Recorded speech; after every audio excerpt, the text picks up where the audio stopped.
হারামে আরাম নাই, পাপে শান্তি নাই। কারণ আরাম কার হাতে? শান্তি কার হাতে? আপনি হারাম করেছেন আরামের জন্য, উনি আপনার আরামটা কেড়ে নেবেন। পাপ করেছেন শান্তির জন্য, আপনার শান্তিটা কেড়ে নেবেন।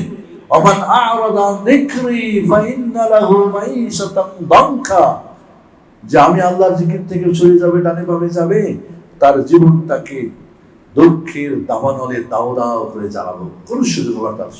সুন্দরী নারী, গাড়ি, টাকা পয়সা সব তার জন্য বিষ মনে হবে। আবার অন্যদিকে আল্লাহ কি বলছেন? মান আমিলা সালিহাম মিন যাকারিন আও উনসা ওয়া হুয়া মুমিন ফালানুহইয়ান্নাহু হায়াতান তাইয়্যিবা। আর যে ঈমান আমলে সনেক আমল করবে ঈমানের ভিত্তিতে, নারী হোক পুরুষ হোক, আল্লাহ বলছেন আমি তাকে হ্যাপি জীবন দেব, সুখী জীবন দেব। আল্লাহু আকবার।